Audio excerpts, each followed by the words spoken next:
We are live. Welcome to Yay. Awakening Metaphysical Connections with Kellie and Gail. Again, I'm just going to check the Facebook group to make sure. Yep, we are live. We are live. Yay. If you have comments, please put them in, or if you have questions while you're watching this, we are here to answer all your metaphysical questions. So, I know, Kellie, you said that there's been some interesting things happening for you this week. Yeah. And it sort of is with Awakening Metaphysical Connections, which is kind of why I wanted to talk about it here. Sometimes those connections that we have may be a little bit different than what we expect. A lot of times people think, making connections, especially of a metaphysical nature, are always positive. And they're always, love and light, and everybody gets along and kumbaya and all that stuff. And so often that is not the case. The other day, I was talking to a former coaching client who has become sort of a friend, and she mentioned the whole soulmate thing, everybody looking for their soulmate. And she was shocked by what I told her. A soulmate is not necessarily, all love and light and love of your life and everything is beautiful and glorious. A soulmate connection will be your most usually traumatic lessons. And a soulmate doesn't necessarily mean it's going to be a romantic relationship. It can be a friendship. It can be an animal come into your life and teach you lessons. So we have a lot of misconceptions about what soulmates really are. I believe, and not everyone shares this belief, but I believe we all have multiple soulmates depending on where we are on our own personal journey. Some people who are what I refer to as newbies on the planet may go through their life with one because that's all that their soul is ready to learn. There are other people who, the more advanced, I don't really like that word, but maybe the more lifetimes. Yes, the further along you are on your journey, your soul's journey, the more soulmates come in to test you. And, sometimes we are very, very traumatized by those soulmates. And we don't understand, because our conception as humans, a soulmate makes everything wonderful, right? No.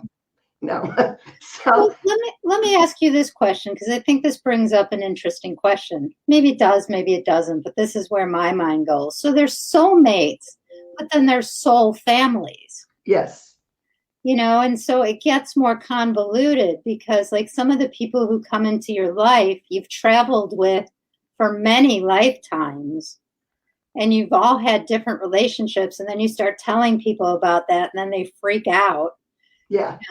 Of what you were together in past lives and things like that. But it's really interesting. Like, the Fear to Freedom group that this is posting on, I feel like I've probably had lifetimes with most of the people who are in that group. Yeah, definitely. Regardless of what my role was, some was more equal, some I was more of a teacher, some people I was actually the student. So it's just really interesting that, we've formed this group because we're all supposed to do our work now and that we all need each other to do it. And so I think sometimes soul family can feel like soulmates. They can, and it depends on how many lifetimes and what the relationships have been. I know I've known friends in this lifetime that I have absolutely 100% instantly recognized. I have known you before. We've been around together forever and ever. And usually they're surprised, but it's kind of the same thing as a soulmate, but not really. And soulmates are certainly part of your soul family, but they are they have more of a lesson to teach. And a lot of times with a soul family, it's like you've got your squad, you know, you've have found your tribe, and you have similar beliefs and similar likes and dislikes. And you, at least in my case, I can reach out and feel each member of my soul family when they are thousands of miles away. Yeah. And I will talk to them, you know, days later. I do that with you all the time. Yes, I know. We do that all the time. And there are other people that I do that with too. And that is a soul family relationship. You know, you just have to realize, and I'm on the soulmate thing because of the relationship and the that this woman was talking about the other day. And I think many people have a very wrong idea of what a soulmate is. Well, I think most people think of soulmate as your one great love. Right. And that's who you're supposed to find in this lifetime. And it sounds like kind of what you're saying is there's many different kinds of soulmates. Right. And it's like being open to all those experiences and being open to learn all those lessons. I just want to welcome everyone who's watching us. If you have questions or topics you want us to talk about, put them in the comment section. We will be looking at them. We didn't really have any questions before going in today, so we're just kind of talking about things that came up for us, you know, the week and lessons that we're both learning. Because I think the greatest thing that somebody can do with platforms like this is teach and help people to do their own work and learn their own way, whatever that's going to look like. Not all of us are going to learn in the same way. We're not going to get lessons in the same way. Right. Absolutely. Hi, Krista. Hi, Nicole. And I think it's Camilla who's on as well as the Facebook user. So hi and welcome. If you guys have any questions, let us know, because we're sort of free floating here. I'll just share. So as most of you know, and I talked about it on the Monday night readings. Hi, Nicole. You know, I've had this thing going on. How about discussing ascension process? That's always a good one. I have had some really interesting experiences with ascension process. I used to draw it. So when did I go to opening to intuition in 2000? I used to draw ascension cones, and I used to draw what that was going to look like. I used to know that the earth needed to get lighter, like we were going to have to lose a lot of souls on earth in order to make this jump to the fifth dimension. And I think that's what we're seeing now with all the natural disasters and flooding. Earth needs to, if you think about it, and I'll never forget when I got this information, and you can tell me what you think about it, Kelly, is that we have covered the earth with concrete, right? Yes. How can the earth breathe? Right. Like, we've killed all the rainforests. We've gotten rid of all the trees. We're like slowly dismantling things. And when you think about it, you wonder why so many people have asthma and stuff like that. Well, if the earth can't breathe, we can't breathe. Right. That's very true. I always think about that, and I'm always thrown back to that whenever something happens. You know, how do we get back into balance with the earth that we live on? She's a living, breathing thing. How do we become in balance with her? I think a lot of people misinterpret that as well. You know, there are so many misinterpretations, but one of the, in my what works for me, I'll say it that way. I talk to Mother Nature. You know, you can, if you are a gardener at all, you can go out into your garden and you can intuitively determine what your plants need. And it's the same thing with the earth itself. You know, she will tell you what she needs and what she's lacking, but people don't slow down and shut up long enough to hear. And I really think that's what it comes down to, is we're so busy trying to argue with what we should be doing that no one is listening. And if you would just listen. Yeah. I like this question. Do you think soul groups come together to heal collective trauma, to help do the shadow work in order to evolve? Oh, yeah. When you consider how many lifetimes we have shared together and how much trauma we have gone through together, all of that has to be healed. That energy is still stuck. And we cannot move forward truly until we do heal that. I think that's why so many people are finding their soul families right now. I think maybe the other piece of this that we could talk a little bit about, and tell me what you think about this, is that we all create, like, we write our soul contracts before we come in of what lessons we're going to work through and who's going to help us to work through those. Right. Things like that. And I think sometimes we forget that we had a part in designing everything that we're actually going through now. Right. Sometimes I like to say, what was I at the end of the line? And there were no other choices. Sometimes you say, why in the world did I agree with that? I think then the other question becomes is, how does free will then impact that? Right. And for me, the way that I interpret that is we've all agreed to learn these lessons. The free will comes in as, which path are you going to take to learn those lessons? Right. Built different pathways into how we can learn the lessons. So, I mean, that's how I think about it. What about for you? Yeah. Oh, absolutely. You know, I've had an interesting thing happen recently where many years ago, I had a very popular podcast with a friend. And she ended up becoming an alcoholic because of things that were going on in her life she wasn't dealing with. She ended up stabbing me in the back and hurting me badly. I will literally be paying for what she did for about the next 30 years. And recently, in a meditation, I kept seeing the logo that we did for the show. And then the other day, I subscribed to a whole bunch of lists that promote various podcasts. We haven't done that podcast in 5 years. And yet 3 of our episodes were on that must listen to list. And I went, well, that's weird. So I reached out and said, what in the world's going on with this? Oh, we don't know. It's computer generated with how many listeners any particular shows had. And then the next morning, out of the blue, she called and said, hey, how many times can I apologize for what I did? What do you think about our show? So we are going to be rebooting that show.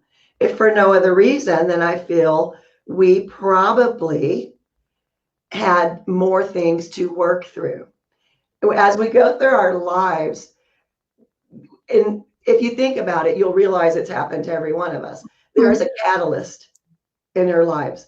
When we are not making the change and not listening and not going down the path, the universe, God, Shira, whoever you want to subscribe to, wants us to go down, there will be a catalyst that will maybe force us to make decisions we weren't ready to make. And if you look back on it years later, it was absolutely because we were being stubborn.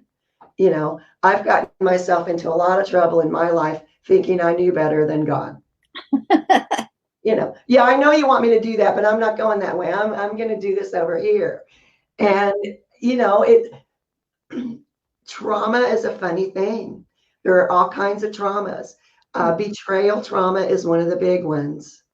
Anytime someone we love and care about betrays us, that cuts to our soul. That is absolutely a horrible, horrible thing.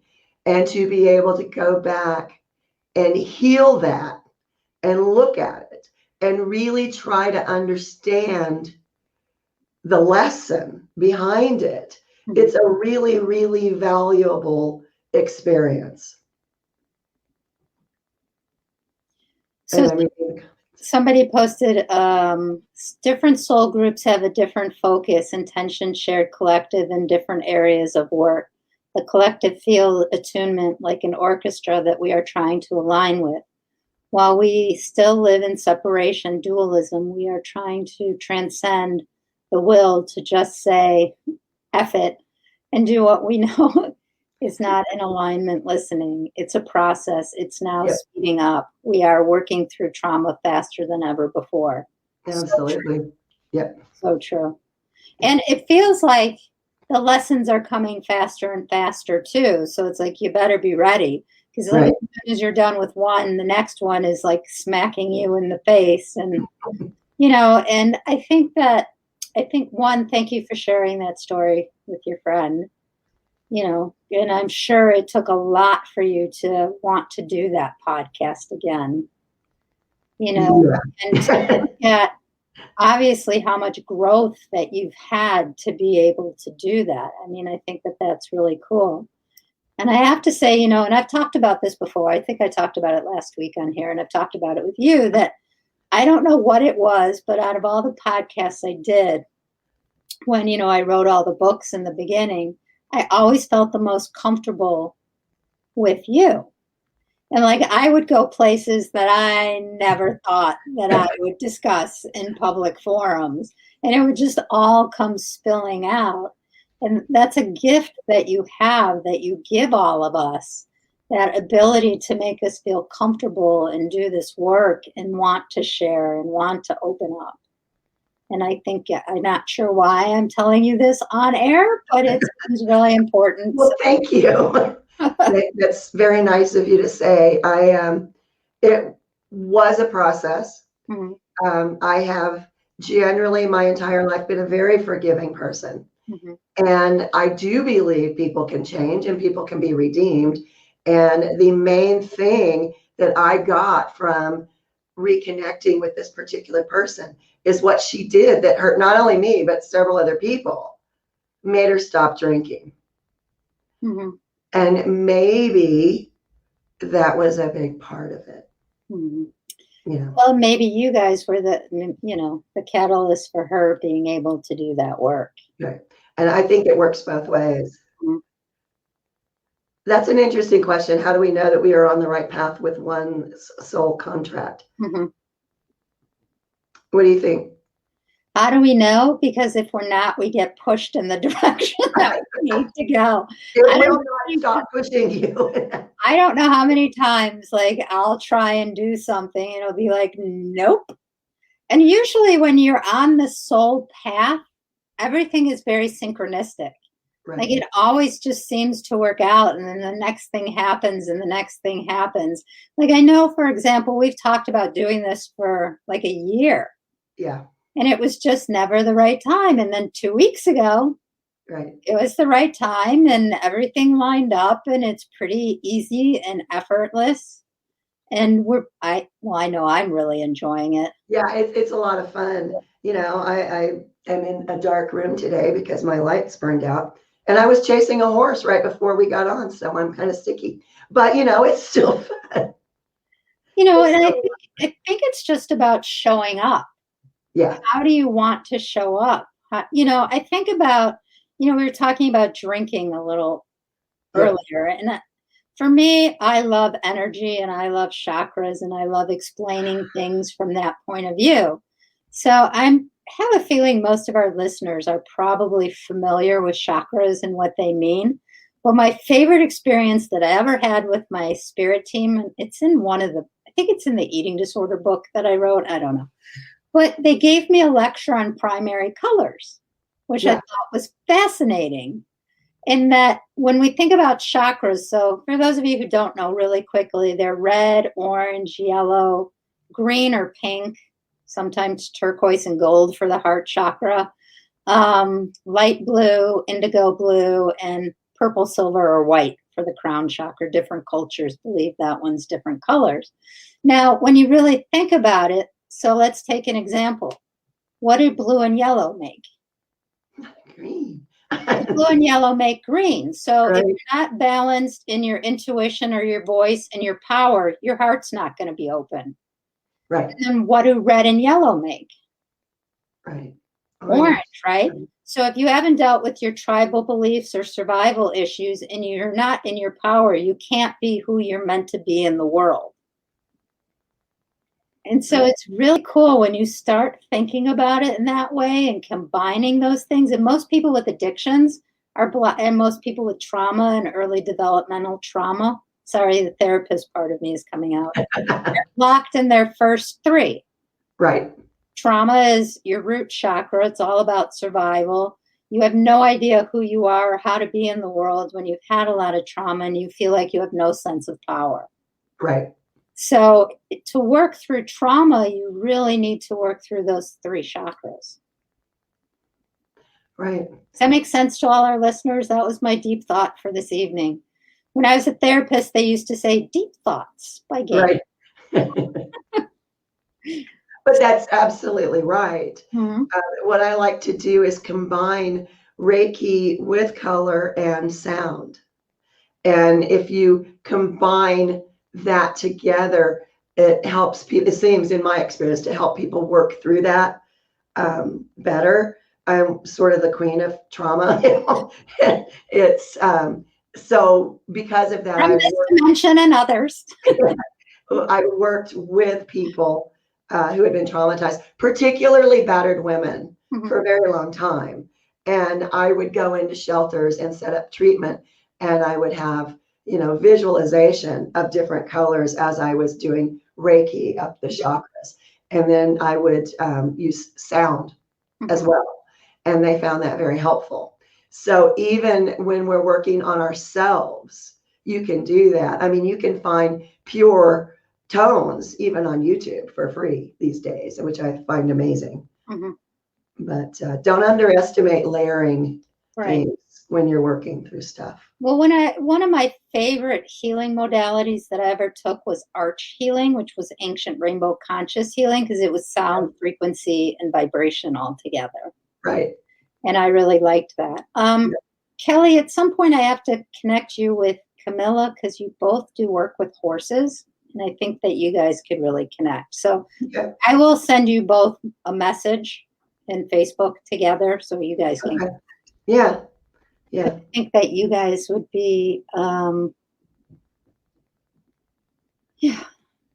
there. So someone said there's also a 7-year developmental phase with the chakras, which is true. But the way that I like to think about it, and I forgot what class, it might have been the arch class too. The way that the teacher at the time explained it is there's 7 layers to each chakra. So you have every issue in each chakra. Right.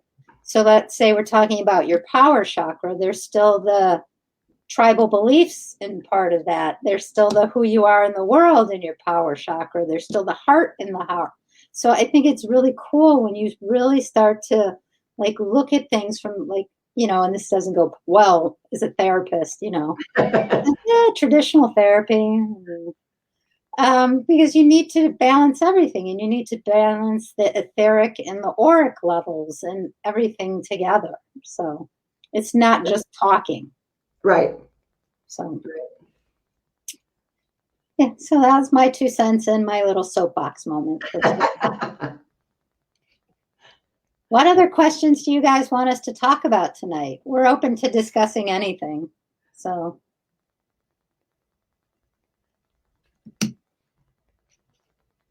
And we have reached silence. I know. Silence is never a good thing when you're on the air. One of the other things that I've kind of been looking into lately is different sounds and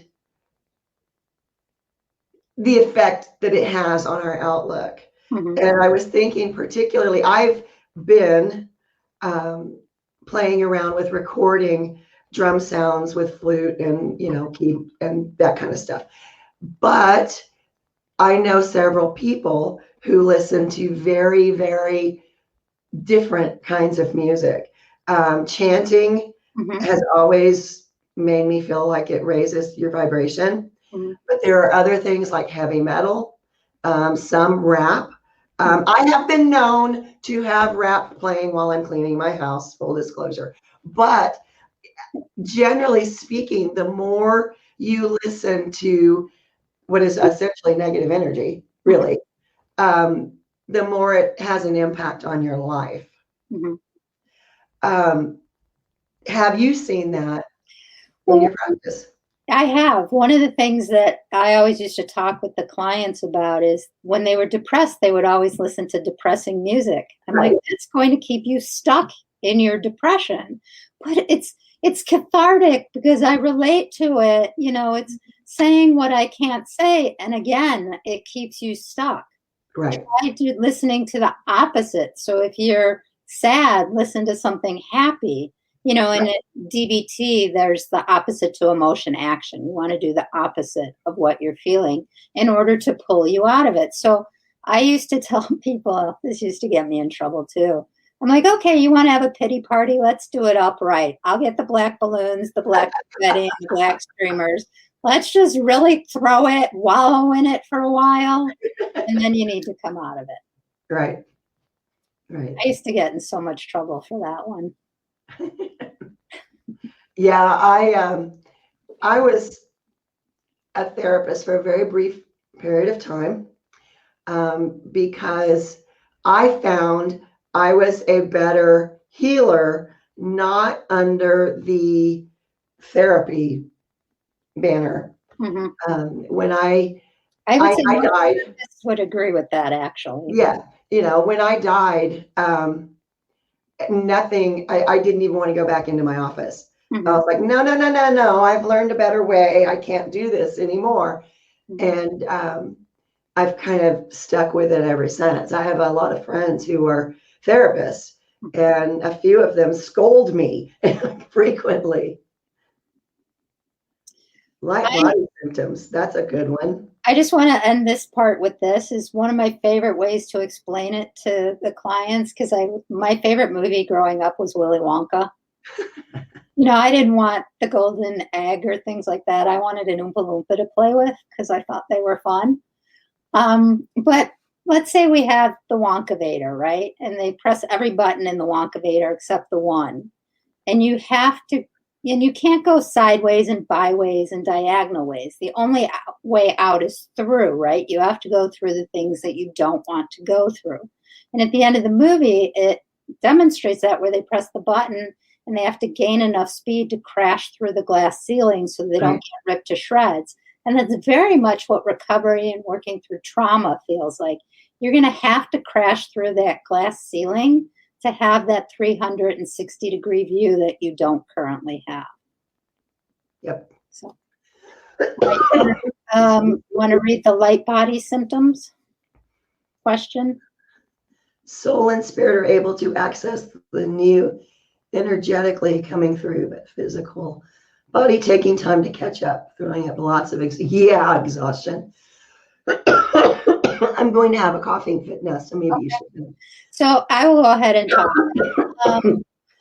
You know, I think that as all the new energies come down, one, it depends how sensitive you are to the energies. Some people feel them right away and are feeling it while it's happening. For other people, it can take a couple days. What I always encourage people to do is to just be kind to yourself. It is going to take a little bit of time. Sometimes going into a meditation too. I had this teacher in in Angelic Healing Fire. There's a meditation where you separate your physical body from your light body. Your physical body stays with Archangel Raphael to heal it and get it to where it needs to go. Your light body goes up a little bit higher to get to where it needs to go. And then when they come back together, they're in perfect alignment. So even thinking about what that looks like for you, how do you get your physical body and your light body and your soul into alignment? And sometimes it's having conversations with your higher self. Oh, thanks, Janelle, that you love the analogy with the elevator and the ceiling. So that's kind of my take on as energies change. I know for myself, there's some days where I just have a weird headache all day and I can't break through it. Sometimes the energy makes me what I like to call a little manic. It's just like I get these spurts of energy and this just wave of creativity that I can't stop or shut off. So I think it just is starting to be aware of how it affects you. And I think that that's the important part. Yeah, I think surrendering, taking a nap, meditating, and again, talking to your higher self and saying, I need this to be to be all brought into alignment, asking your guides to help you bring it all into alignment. We can ask for help. So I think that that's all important to do. You know, my favorite analogy, since you like the analogy, the elevator, and we're waiting for Kellie to come back. My favorite analogy that I used to use all the time was from the movie Indiana Jones and the Last Crusade. In the movie, Sean Connery plays his father who gets shot, and so Indiana Jones has to cross these two chasms and believe that there's an invisible bridge to get him from one side to the other, to get the Holy Grail to save Sean Connery. And I think that that's so much of what life is. We're here and everything we want is over here, but we don't trust that there's really going to be a bridge. And we have to take what's, known as that leap of faith. And like, if you go to any treatment centers, I always find it fascinating because they always have pictures of bridges. Like most treatment centers I've worked in always have a bridge of some sort somewhere in the offices, because that's really the journey, is taking that leap of faith, getting on that bridge. You can't tippy toe, you can't throw stuff down. You just have to jump and believe it's going to get you to where you need to go. That leap of faith is so important. So, Kellie, is there anything you wanted to add about the light body symptoms or surrendering into it? No, you do have to surrender, though. Mm-hmm. A lot of times we fight it. I want to do it my way. Yeah.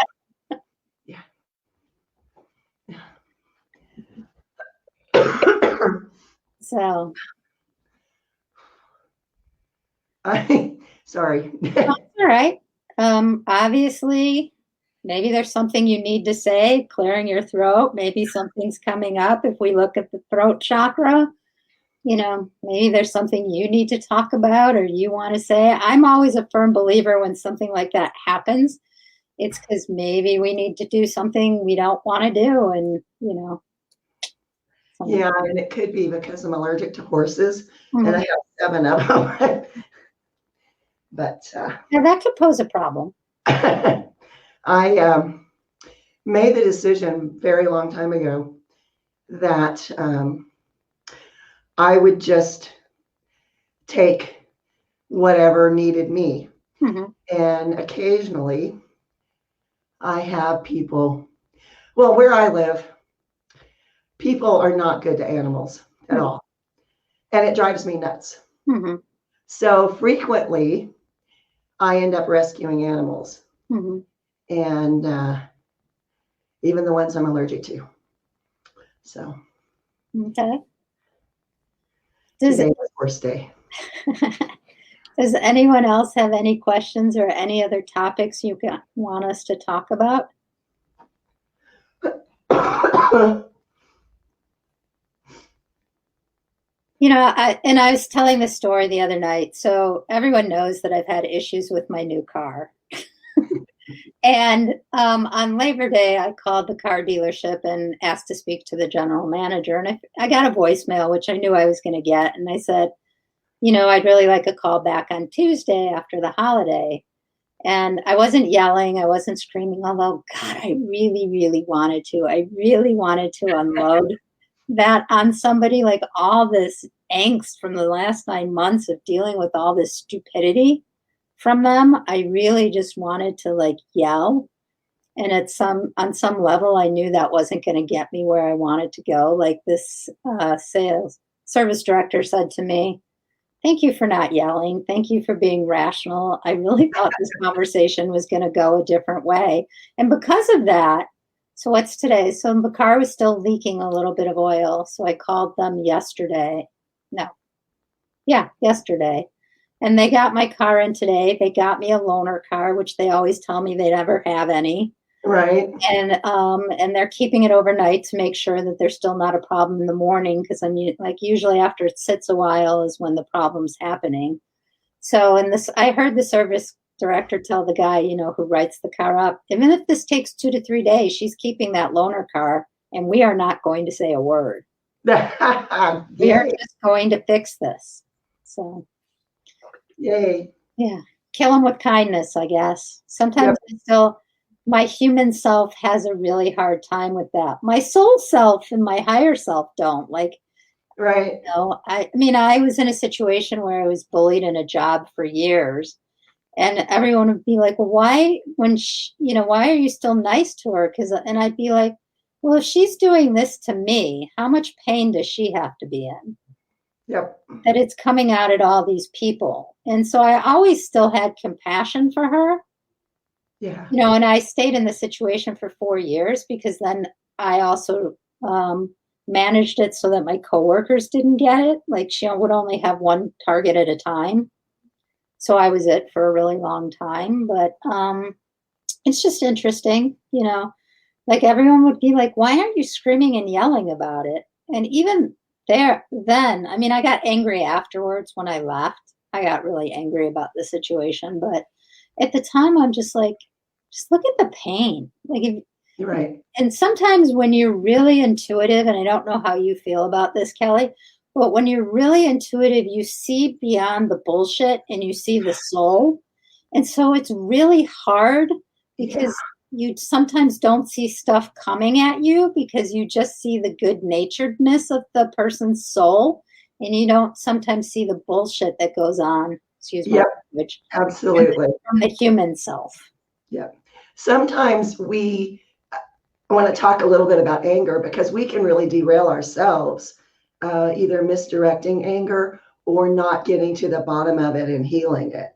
Mm-hmm. You know, a lot of the trauma that we go through is kind of our own making if we don't deal with things as they come up. Sometimes we're so busy seeing that person's soul and how wonderful and beautiful they are that we overlook things we shouldn't overlook.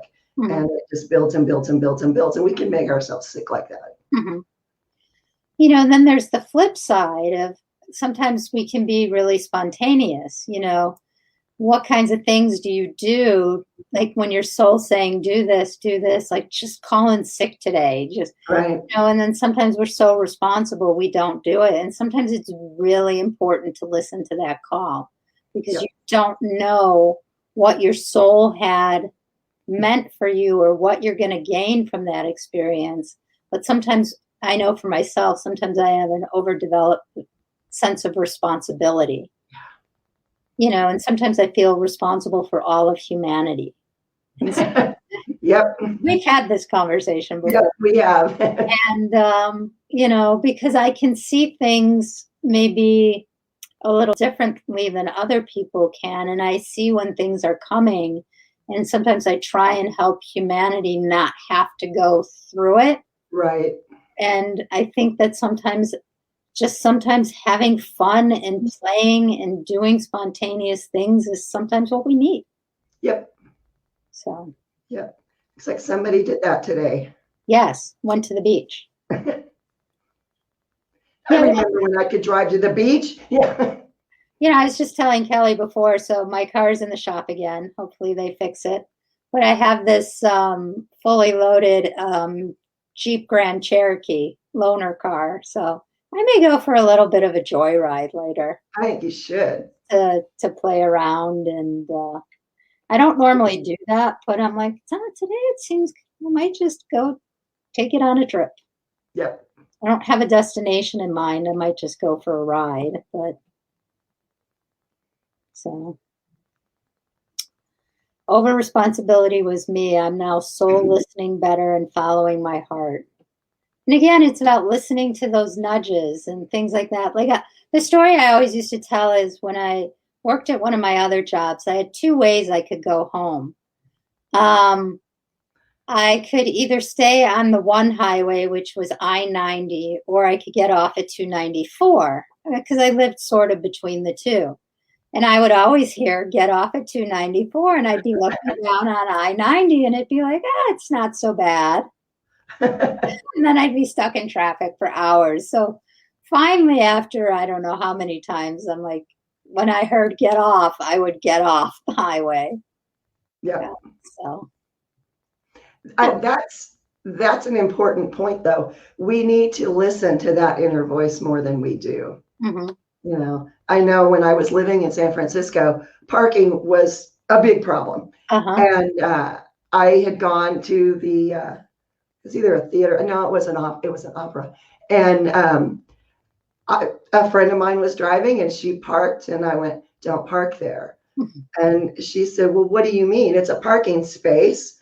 Like, yes, but it's right next to the dumpster. Don't park there. She says, what is this thing with you in the dumpster? So I decided I'm not going to argue with her. And we went and came back out 4 hours later, and somebody had dropped the dumpster on the front of her car. And she said, how did you know that was going to happen? It's like, just you listen to those voices. It'll keep you out of trouble a lot. Yeah. All right. Come to Cincy. Yeah, I don't think I'm going to be driving to Cincinnati tonight. I have to work all day tomorrow. Listening to your inner voice is fantastic. It's the getting others to listen to you when your inner voice states something. I think my way around that is I try not to tell people anything. I ask them questions instead. Make it their idea. If I am getting some information, I'm like, well, how would you feel if this happened? Or do you have any sense that, like, let's use your car, where you parked your car is a bad thing? Like, just tune in for a minute and see if you get anything from it. So I'll try and use it more like teaching opportunities. Although I do get messages all the time for people when I'm out, but I'm not like Teresa Caputo. I don't go around what the messages are. Once in a great while, they'll be like, no, you really need to. Right. Or it's like a friend of a friend. So I'll say to my friend, you think it'd be okay if I said this? You know. Right. So it's just really interesting. So. One of the things that happens when people are just waking up to their abilities is they kind of go overboard. And that Teresa Caputo person reminds me of that. I've seen that in my own practices and coaching where people will finally start hearing. They'll finally start paying attention. And then they feel like it is their job to fix everyone around them. And it's annoying to me, but usually I just laugh at it because it's just like, it's like a toddler stumbling, you know. There's nothing wrong with it. It's just kind of cute. They're learning, but it is kind of annoying after a while. I once had an intern who, I was at the hospital, so we would start at like 7:30 in the morning, our shifts. And she was so cheerful. It's like none of us could take her. So about the third weekend, I'm like, can you dial it down about 10 notches first thing in the morning? The rest of us aren't there yet. And she's like, I'm part of the team. You're telling me what's wrong. Like, take it however you want. I'm just telling you that we all think you're annoying. Right. So, all right. I think that we've answered a lot of questions. I think we've been on for about 45 minutes. Okay. So we can keep going if people have other questions, but I think this might be a good place to kind of wrap it up for this evening. Yeah. We covered a lot of ground, actually. We seem to every week. I know. It's for people who don't really know what we're going to talk about. We seem to always talk about quite a bit. Yeah, we don't seem to be at a loss. And I'm just waiting for us to have a couple episodes. And then what we're going to do is we're going to put them up on YouTube. Yep. And we'll create a YouTube page called Awakening Metaphysical Connections with Kellie and Gail. And then we'll put all the episodes there. So, you know, if you don't have access to the Facebook group, you can still see them. Yeah. So we're going to do that, but we thought we'd have a few more before we do that because one looks lonely. So probably after next week, maybe after our third one. Yeah, that feels right. I'll put them up there because I like things in 3s and 5s. Yes. All right, everybody, have a blessed rest of your evening. Apparently, I'm going for some kind of joyride in a little while. Come to Arizona. More ways than one. I might be driving the car, but I might be feeling joyful while driving the car. So everybody have a great evening, and we will see you same time next week. Yep. Bye, everybody. Bye.